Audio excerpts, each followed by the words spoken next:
जय हिंद दोस्तों, मैं हूं मेजर गौरवारी और आप देख रहे हैं मेजरली राइट। दोस्तों, यूके में चुनाव हो रहे हैं, चुनाव होने वाले हैं, चुनाव की प्रक्रिया शुरू हो गई है और वहां पे लोग जैसे कि कैनवैसिंग करते हैं, जैसे चुनाव का प्रचार करते हैं, अलग अलग लोगों का अलग अलग चूरन है जो मासेस को बेचते हैं, जो लोगों को बेचते हैं कि मैं ये कर दूंगा, ऐसा कर दो, मैं ऐसा करने वाला हूं तो आप कर दो। आपने देखा ना मैंने क्या क्या करा, तो आप कर दो। अच्छा, काफी लोगों को लगता है कि यूके की डेमोक्रेसी काफी मैच्योर है। एक बंदा है जिसने प्रूव कर दिया कि हाईली इमेच्योर है। वोटर भी इमेच्योर हैं और जो पॉलिटिशियंस हैं वो भी इमेच्योर हैं। अब मैं आपको बताता हूं कैसे। ये देखिए सर, कंजर्वेटिव एमपी हैं, member of parliament Marco LONGi. Marco LONGi ने यह बोला है डडली नॉर्थ के ब्रिटिश पाकिस्तानीज को कि देखो यार, आप मुझे वोट दो। और आप मुझे क्यों वोट दो? आप मुझे इसलिए वोट दो क्योंकि हर समय मैंने भारत का कोट अनकोट जो अवैध कब्जा है ना कश्मीर पे, India's illegal occupation of Kashmir, उसके खिलाफ मैंने आवाज उठाई है। अच्छा, दूसरे लोग पड़ गए इनके पीछे, दूसरी पार्टी वाले के क्या बकवास कर रहे हो, क्या बकवास कर रहे हो, क्या बकवास कर रहे हो। तो ये बंदा हल्का सा बैकफुट में हो गया। दोस्तों, मैं बता रहा हूं, अंग्रेजों ने खुद अपने मुल्क का मट्टी पलीत कराए ऐसा वहां पे लोग लेके। आपने वहां पे पाकिस्तानी भर दिए, एजुकेशन लेवल इनका जीरो है पाकिस्तानियों का, ठीक है।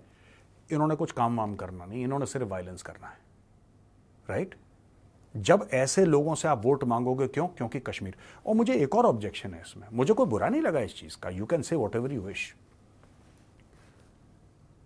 रस्सी जल गई लेकिन बल नहीं गया। है? इनको यही लगता है कि वही टर्न ऑफ द सेंचुरी वाला पुराने जो 100 साल पहले या 150 साल पहले जो ब्रिटिश एम्पायर था, जो पूरी दुनिया पर राज करता था, आज की तारीख में क्या हैसियत है यूके की? एक बात बताइए मुझे, क्या हैसियत है यूके की? इनको पता है इनके साथ प्रॉब्लम क्या है। और ये प्रॉब्लम जो है ये कई लोगों के साथ है, सिर्फ पाकिस्तानियों के साथ नहीं है, कई लोगों के साथ है। इनको ऐसा लगता है कि कोई भी रैंडम गोरा, कोई भी रैंडम, वो होमलेस हो, वो ड्रग एडिक्ट हो, अगर उसकी चमड़ी गोरी है और उसने कुछ कह दिया है तो ग्लोबल पॉलिटिक्स हिल जाएगी क्योंकि गोरे ने बोल दिया है। इंग्लैंड के बोलने से होगा क्या? यूके के बोलने से होगा क्या? मुझे आज तक ये समझ में नहीं आया। और आज तक हो क्या गया यूके के बोलने से? बस ये लोग अपनी मीटिंग करवाते रहते हैं, पार्लियामेंट में ये मीटिंग करी, हमने ये मीटिंग करी, हमने इसके ऊपर आवाज उठाई। तुम जीवन भर भौंपू लेके चीखते रहो, कुत्ता नहीं सुन रहा वहां पे। और सुन रहा है तो मुझे बताओ कि मेजर साहब ये कुत्ते ने सुना था, एक लैब्राडोर था जो सुन के बैठ, अरे किसी को 2 रुपए का फर्क नहीं पड़ रहा। ये देखो क्या बोल रहा है। ईद के दिन लोंगी ने यह बोला, ये मार्को लोंगी ने यह बोला कि भाई जो भारत गलत काम कर रहा है कश्मीर में, उसके खिलाफ मैं आवाज उठाता हूं। अगर मैं नहीं उठाऊंगा तो कौन? ये देखो, who will speak for Kashmir in parliament. इनकी बिलांद भर की पार्लियामेंट है, पता नहीं क्यों इनका दिमाग खराब हो रखा है। Who will speak for Kashmir in the parliament. हमने देखा कि prime minister Narendra Modi, BJP री इलेक्टेड इन इंडिया। इसका मतलब कि कश्मीरियों के लिए और भी मुश्किल वक्त आ रहा है। फिर उसने बोला कि आप मुझे इलेक्ट करो तो लोंगी जो है यह कश्मीर के बारे में भौंकेगा अपनी पार्लियामेंट में। राजेश अग्रवाल जो लेबर पार्टी का है, उसने बोला कि shameful attempt to divide communities, that was offensive to both Muslim and Hindu communities. इसने बोला कि सही ये आप कम्युनिटी को डिवाइड कर रहे हैं, ये सब कह के। ये राजेश अग्रवाल, ओ भाई कोई दिस थिंग नहीं है। आई टेल यू व्हाट, ये जितने भी पाकिस्तानी है ना, all of them have the जिहादी माइंडसेट। बस इनके साथ एक, ये कहीं पे भी रहें, इनका एक जिहादी माइंडसेट है, आपको समझना पड़ेगा। ये कोई डिवाइडिंग कम्युनिटीज नहीं है। ये जो क्या नाम है इनका, राजेश अग्रवाल साहब, अग्रवाल साहब आप गलत बोल रहे हैं। ये आप फिर वही एक सेक्युलर चूरन लगाने की कोशिश कर रहे हैं इसके ऊपर, और ये गलत है। You should call a spade a spade. All these Pakistanis are radicals, वो कहीं पर भी रहें। Pakistani 2nd generation, 3rd generation, 10th generation will be radical. उसने करना वही है, जिहाद फी सबिलिल्लाह। वो खुद नहीं करेगा, दूसरे बगल वाले के बच्चे को मरवा देगा, लेकिन उसने बात वही करनी है। आप लोग पता नहीं क्यों इतना स्ट्रेस ले रहे हैं कि ऐसा हो गया, वैसा हो गया, ये हो गया, वो हो गया। नहीं, it's all there, it's in the blood.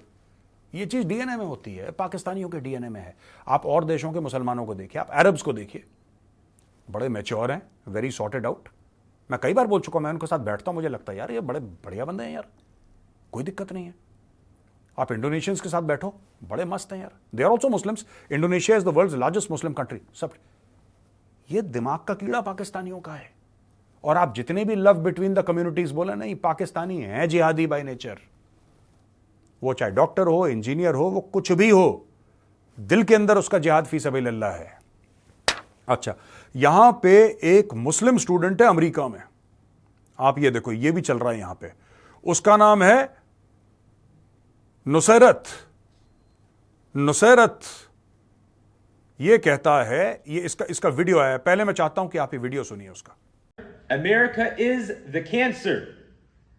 America, the American government, secularism, democracy, capitalism, these are cancers that have spread their illness all over the world. In America and in the Middle East. In America over here, people have the freedom to, again, like I said before, commit zina, do all this fahisha, but when you speak up, it's a problem. Non-Muslims are tired of this cancer. They're tired of the American government. They're tired of democracy. They want to see a new way of life.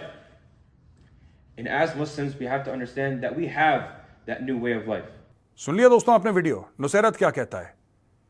ये कहता है, ये मई 3 का video है, ये 3 मई का, अब जाके वायरल हो रहा है, इस साल 2024 के मई 3 का।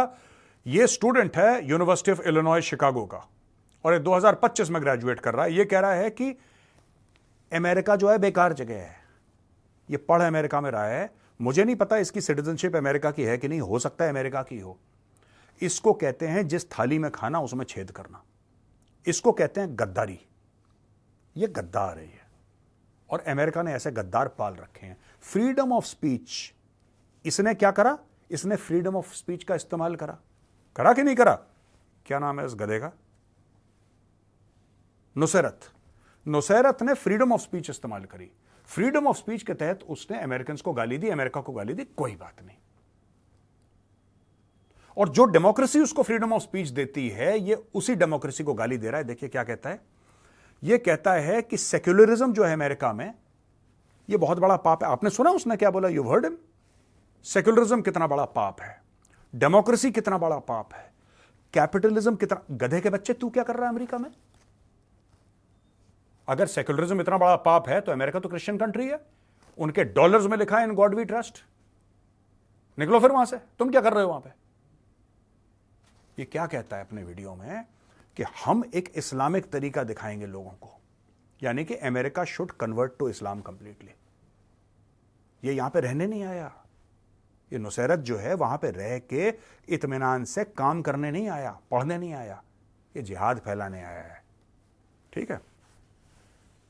एक और है Musab Qazi, speaking during a Friday sermon at UIC's MSA on 26 April 2024। इसने बोला कि लिबरेशन ऑफ पैलेस्टीन के बारे में इसने बात करी। ठीक है, आपकी मर्जी, आप करो। यह कहता है कि अमेरिकन एफर्ट से नहीं होगा, through the strength of Muslim Nations. और फिर इसने बोला कि मुस्लिम स्ट्रेंथ की इसने बात करी, which is missing. I have never seen Muslim strength in my life. 57 मुसलमान देश हैं, 57। दुनिया भर का तेल है, दुनिया भर का पैसा है, बट कुछ नहीं निकला। यह कहता है कि capable of saving Masjid al Aqsa from the hands of the oppressors. अब मैं कुछ बोलूंगा, लोग बोलेंगे मेजर कम्युनल है, लेकिन भाई एक बात मुझे समझाओ, ये अल अक्सा को बचाने की जो कोशिश कर रहे हो या कह रहे हो हम बचाना है हमें ऑपरेसर्स के, अल अक्सा है किसका? अल अक्सा है किसका, ये तो बताओ। टेंपल ऑन द माउंट था यहूदियों का। टेंपल, आपको क्या लगता है ये काम सिर्फ भारत में राम जन्मभूमि में हुआ है, कृष्ण जन्मभूमि में हुआ है? आपको लगता है सिर्फ वाराणसी या फिर मथुरा या फिर अयोध्या में हुआ है काम? नहीं, जो टेंपल ऑन द माउंट है उसके ऊपर ही अल अक्सा बनाया है, और अभी कह रहे हैं हमारा है। तो भाई साहब, ये जो रेडिकल इस्लामिस्ट है, मैं बाकी मुसलमानों को नहीं कह रहा, I am not talking about other Muslims, but जो रेडिकल इस्लामिस्ट हैं, ये जहां जाते हैं कलेश फैलाते हैं, जहां जाते हैं ये प्रॉब्लम्स अपनी बढ़ाते हैं दुनिया भर के लिए। अब ये स्टूडेंट देखो, तू पढ़ने के लिए आया, पढ़ नहीं, अंदर से जिहाद करवा रहा है। अब कोई कर देगा? ये अमेरिकन सोसाइटी का इस्तेमाल करके, अमेरिकन डेमोक्रेसी का इस्तेमाल करके, अमेरिकन कॉन्स्टिट्यूशन का इस्तेमाल करके, अमेरिकन फ्रीडम ऑफ स्पीच का इस्तेमाल करके अमेरिका में खड़े होकर कह रहा है ये सारी चीजें फ्रॉड है। इसकी इतनी हिम्मत होगी जिस देश से नुसैरत है, जो मुझे नहीं पता कौन से मुल्क का है ये, उस मुल्क में जाके बोल दे। शेख ऊंट पे चढ़ा देगा और भी कई चीज़ें चढ़ा देगा जो मैं नहीं बोलना चाहता, फैमिली चैनल है, लेकिन शेख ऊंट पे एक बार चढ़ा देगा। इसको बोल के देखे, ये इसका पूरा खानदान गायब हो जाएगा। शेख तो ऐसे काम करते हैं, वो आधा अधूरा काम नहीं छोड़ते। अब अमेरिका को देखना है कि आपने रेडिकल इस्लामिस्ट को अपने मुल्क की चाबियां पकड़ानी है कि भाई हम तो चले, आप देख लो आपको कैसे रन करनी है अपनी कंट्री, देख लेना।